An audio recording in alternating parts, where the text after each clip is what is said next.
بسم اللہ الرحمن الرحیم۔ السلام علیکم معزز طلباء کرام، آپ سب کیسے ہیں؟ آج ہم تفسیر بیضاوی کے سبق نمبر 348 کو پڑھیں گے۔ آج کے ہمارے سبق کا عنوان ہے الذین یظنون انہم۔ آج کے ہمارے سبق کی جو عبارت ہے وہ اسی مقام سے شروع ہوتی ہے، اور آج کے ہمارے سبق میں ہم جن چیزوں کو پڑھنے لگے ہیں وہ یہ ہے کہ ظن کا یہاں پر جو معنی ہے الذین یظنون میں، وہ کس معنی میں استعمال ہوا ہے، اور پھر جو ہے وہ اس پر ایک شاعر کا شعر بھی پیش کریں گے، اور پھر ایک اعتراض قائم کریں گے، اور اعتراض کا پھر جواب بھی وہ دیں گے۔ تو بہرحال ہم بڑھتے ہیں آج کے سبق کی عبارت اور اس کے ترجمے کی طرف، اور اس کے بعد پھر اس کی جو باقاعدہ وضاحت و تشریح ہے وہ بھی کوشش گزار کی جائے گی۔ مصنف علیہ رحمہ لکھتے ہیں الذین یظنون انہم ملاقو ربہم وانہم الیہ راجعون، اور وہ لوگ کہ جو اپنے رب سے ملاقات کا یقین رکھتے ہیں اور وہ یہ سمجھتے ہیں کہ وہ اسی کی طرف لوٹ کے جانے والے ہیں۔ ای یتوقعون لقاء اللہ ونیل ما عندہ، یعنی کہ وہ اللہ تعالی سے ملاقات کی توقع رکھتے ہیں، اور جو اجر ان کا اللہ کے پاس ہے اس اجر کو پانے کی وہ امید بھی رکھتے ہیں۔ او یتیقنون انہم یحشرون الی اللہ فیجازیہم، یا پھر یتیقنون یعنی کہ وہ یقین رکھتے ہیں، اور یقین کس بات پہ رکھتے ہیں کہ ان کو اللہ تعالیٰ کے حضور جمع کیا جائے گا، حشر ہوگا ان کا، اور پھر ان کو اللہ تبارک و تعالیٰ ان کے کیے کا بدلہ بھی عطا فرمائے گا، ان کے نیک اعمال کی اچھی جزا بھی انہیں عطا فرمائے گا۔ وَيُؤَيِّدُهُ أَنَّ فِي مُصْحَفِ ابْنِ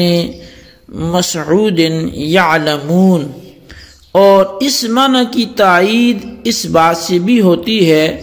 کہ حضرت عبداللہ بن مسعود رضی اللہ تعالیٰ عنہ کے مصحف میں یعلمون آیا ہے، یظنون نہیں آیا۔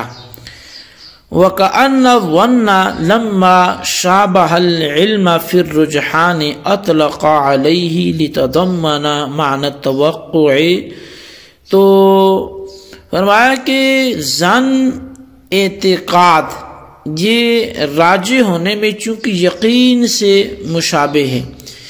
اس لیے ظن کا یقین پر اطلاق کیا گیا تاکہ توقع کے معنی کی تضمین ہو جائے۔ اور قال اوس بن حجر کہتا ہے کہ فَأَرْسَلْتُهُ مُسْتَيْقِنُ الظَّنِّ إِنَّهُ مخالط بین الشراسیف جائف، وإنما لم تثقل عليهم ثقلها على غيرهم كثقلها على غيرهم، اور خاشعین پر نماز اتنی ثقیل نہیں ہوتی جتنی کہ غیر خاشعین پر ثقیل ہوتی ہے۔ فإن نفوسهم مرتعدة بأمثالها متوقعة في مقابلتها ما يستحقر لأجله مشاقها ويستلذ بسببه متاعبها، ومن ثم قال عليه الصلاة والسلام وجعلت قرة عيني في الصلاة۔ اس کی وجہ یہ ہے کہ وہ نماز جیسی چیزوں کے عادی ہوتے ہیں، اور نماز کے بدلے وہ ان جزاؤں کی توقع رکھتے ہیں جن کی وجہ سے نماز کی مشقتیں ان کی معمول کی ہو جاتی ہیں، اور انہی جزاؤں کے سبب نماز کی تھکاوٹ میں ڈالنے والی چیزوں کو وہ لذیذ محسوس کرتے ہیں۔ یہی وجہ ہے کہ نبی علیہ الصلوۃ والسلام نے ارشاد بھی فرمایا کہ میری آنکھوں کی جو ٹھنڈک ہے وہ نماز میں رکھی گئی ہے۔ جی طلبہ کرام، یہ تھی ہمارے آج کے سبق کی عبارت اور اس کا ترجمہ۔ اب آئیے ہم اس کی وضاحت کی طرف بڑھتے ہیں۔ اچھا، سب سے پہلی بات یہ ہے کہ الذین یظنون، یہ الخاشعین کا بیان ہے۔ یظنون کے معنی میں دو احتمال ہیں۔ پہلا احتمال تو یہ ہے کہ توقع اور امید کے معنی میں ہو،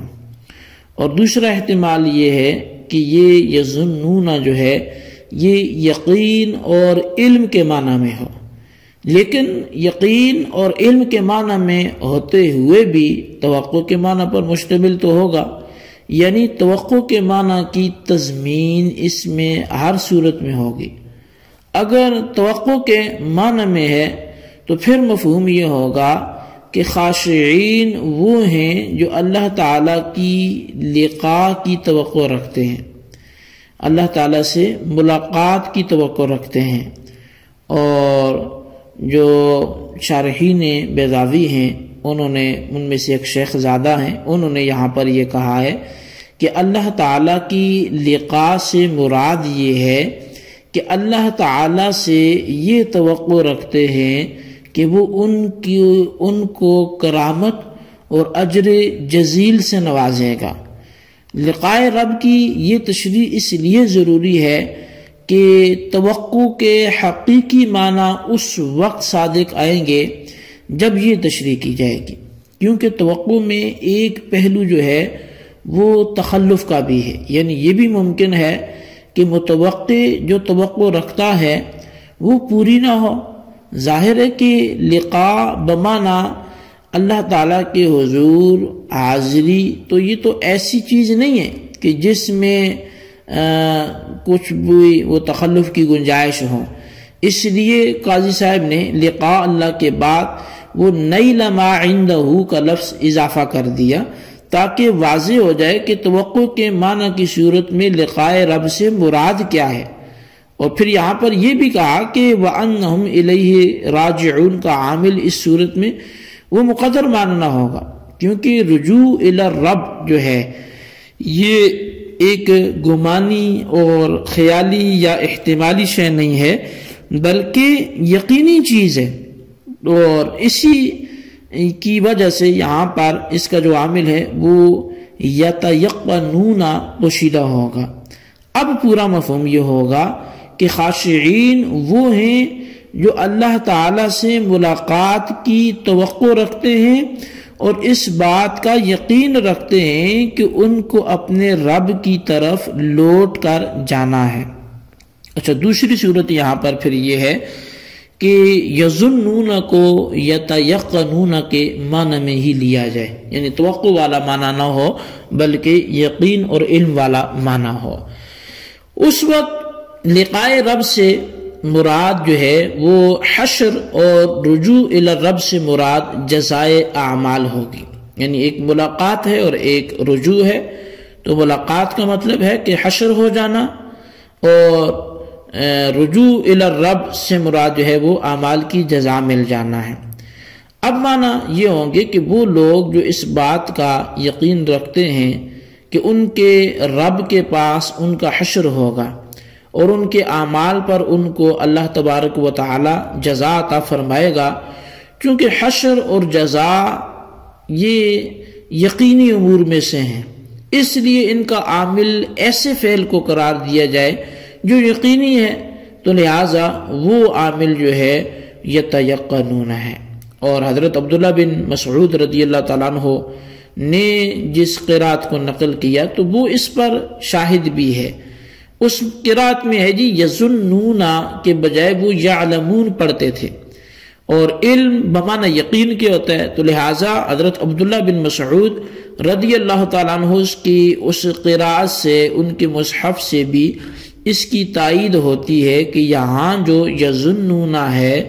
وہ معنی میں خیال و گمان کے نہیں ہے، بلکہ یتیقنون کے معنی میں ہے۔ اچھا، اب یقین کو ظن کے لفظ سے تعبیر کرنے کا جو ہے وہ جواز کیا ہے؟ تو یقین کو ظن کے لفظ سے تعبیر کرنے کا جواز یہ ہے کہ یقین اور ظن یہ اعتقاد راجح ہونے میں دونوں مشترک ہیں، یعنی جس طرح یقین نام ہے اعتقاد راجح کا، اسی طرح ظن بھی نام ہے اعتقاد راجح کا۔ فرق صرف یہ ہے کہ یقین میں اعتقاد راجح وہ جازم ہوتا ہے، یقینی ہوتا ہے، جزمی ہوتا ہے، اور ظن میں اعتقاد راجح تو ہوتا ہے لیکن وہ جزمی اور یقینی نہیں ہوتا، غیر جازم ہوتا ہے۔ اور ظن کی تعبیر میں توقع کی جھلک نظر آتی ہے جو یہاں مقصود بھی ہے۔ اب اہل عرب جو ہیں وہ جاہلیت کے عرب بھی ظن کو یقین کے معنی میں استعمال کرتے تھے۔ اب ظن یقین کے معنی میں آتا ہے، اسی کے حوالے سے جو ہے وہ مصنف علیہ رحمہ نے یہاں پر شعر بھی پیش کیا، اور یہاں پر اس میں جو شعر میں ظن کا لفظ استعمال ہوا ہے تو وہ ظن کا لفظ محل استشہاد ہے کہ مستحقن الظن میں جو لفظ ظن ہے اس کو جو ہے وہ یقین پر، علم اور یقین کے معنی میں جو پیش کیا گیا ہے۔ اور پھر آخر میں مصنف علیہ رحمہ نے ایک اعتراض قائم کر کے اس کا جواب دیا۔ اعتراض جو ہے وہ یہ ہے کہ خاشعین کے قلوب چونکہ وہ اللہ تعالیٰ کی عبادت کے عادی ہیں، تو اب ان پر تو عبادت گرانی گزرتی، ان کو تو کوئی مسئلہ درپیش نہیں ہوتا، ان پر تو کوئی پریشانی لاحق نہیں ہوتی، چونکہ خاشعین کے جو دل ہیں وہ اللہ کے خوف سے لرزہ ہیں اور ان کے اندر اللہ تعالیٰ کی محبت ہے، اور وہ اللہ تعالیٰ سے اس کی صلے میں اجر جزیل کے متمنی بھی ہیں، یہ توقع بھی ہے ان کو۔ تو اس ساری چیزوں کے مقابلے میں اگر کچھ مشقت ہے بھی تو وہ مشقت نہ ہونے کے برابر ہے، اور اسی لیے ان کی طبیعتوں پر نماز جو ہے وہ بہت آسان ہے، سہل ہے، جبکہ دوسرے لوگوں پر یہی نماز مشکل ہے، یہی نماز ان پر گراں گزرتی ہے، جبکہ جو اللہ کے حضور خاص قرب کا مقام رکھتے ہیں ان لوگوں پر یہ نماز بھاری نہیں ہوتی۔ یہی وجہ ہے کہ نبی علیہ السلام نے فرمایا کہ جعلت قرۃ عینی فی الصلاۃ، کہ میری آنکھوں کی ٹھنڈک جو ہے وہ نماز میں رکھی گئی ہے۔ تو اب یہاں پر سوال یہ پیدا ہوگا کہ جب یہ لوگ وہ ہیں کہ جن پر عبادت گرانی گزرتی، تو شریعت میں یا عبادات میں تو اجر کا معیار وہ مشقت پر ہوتا ہے، یعنی جس کو جس عبادت میں جتنی مشقت ہوگی وہ اسی قدر اس کا اجر پائے گا، جبکہ خاشعین پر نماز تو بہت سہل ہے، آسان ہے، اور غیر خاشعین پر یہ گراں ہے۔ تو جن پر آسان ہے ان کا اجر زیادہ ہو گیا، اور جن پر گراں ہے تو ان کا اجر کم ہو گیا۔ تو ہونا تو یہ چاہیے تھا کہ غیر خاشعین جو ہیں وہ افضلیت پائیں، وہ فضیلت پائیں بنسبت خاشعین کی، کیونکہ غیر خاشعین پر یہ گراں ہے۔ تو اس کا جواب یہ ہے کہ اصل میں نماز میں مشقت اور محنت وہ تو خاشعین ہی زیادہ اٹھاتے ہیں، یعنی جو اللہ تعالیٰ سے لڑکھڑانے والے ہیں، اس کے حضور ڈگمگانے والے ہیں، ڈگمگانے اور لڑکھڑانے سے مراد یہ کہ اس کے خوف سے لرزاں و ترساں رہنے والے ہیں، وہ مشقت تو وہ زیادہ اٹھاتے ہیں، اس لیے کہ وہ دل کی حضوری کے ساتھ اپنے اعمال و اپنے ارکان و جوارح کی آمادگی کے ساتھ وہ نماز پڑھتے ہیں، گویا نماز کے ظاہر و باطن ہر چیز کا وہ خیال رکھتے ہیں، جبکہ ان کے برخلاف اگر آپ غیر خاشعین کو دیکھیں وہ تو صرف ظاہر کا لحاظ کرتے ہوئے نماز پڑھتے ہیں، اور وہ بھی مکمل طریقے پر نہیں پڑھتے، وہ بھی مکمل ارکان کی ادائیگی ملحوظ نہیں ہوتی، جو نامکمل ہوتی ہے، اور ظاہر و باطن ہر دو کو وہ ملحوظ نہیں ہوتی۔ تو لہٰذا وہ بندہ کہ جو ظاہر اور باطن ہر دو کا لحاظ کرتے ہوئے عمل کرتا ہے، اس کا عمل زیادہ مشقت والا ہے، اس کی بنسبت کہ جو صرف ایک چیز کو لیے ہوئے ہیں یا جو صرف ظاہر پر قناعت کیے ہوئے ہیں. بس اجر میں جو ہیں وہ یقینی بات ہے کہ خاشعین ہی زیادہ ہوں گے. ہاں یہ ضرور ہے کہ اس مشقت کو جھیل جانا، برداشت کر دینا، یہ خاشعین پر آسان ہے بنسبت غیر خاشعین کے، لیکن مشقت خاشعین کی ہی زیادہ ہے، تو اسی لیے اجر بھی ان کا ہی زیادہ ہوگا. جی طلبہ کرام، یہ تھی ہمارے آج کے سبق کی عبارت، اس کا ترجمہ اور اس کی وضاحت. اس کو آپ اچھی طرح سمجھیں، اس کے خلاصے کو اپنے رجسٹر پر لکھیں، بالخصوص ان سوالات کے جوابات بھی دیں. سوال نمبر 1 یہ ہے کہ یہاں پر قاضی صاحب نے خاشعین کے متعلق کیا سوال قائم کیا، اس کو تحریر کریں. اور سوال نمبر 2 یہ ہے کہ اس کا جواب بھی تحریر کریں. اللہ تبارک و تعالیٰ سے دعا ہے جو کچھ ہم نے پڑھا سنا اسے یاد رکھنے کی توفیق نصیب فرمائے. آمین بجاہ النبی الامین صلی اللہ علیہ وسلم.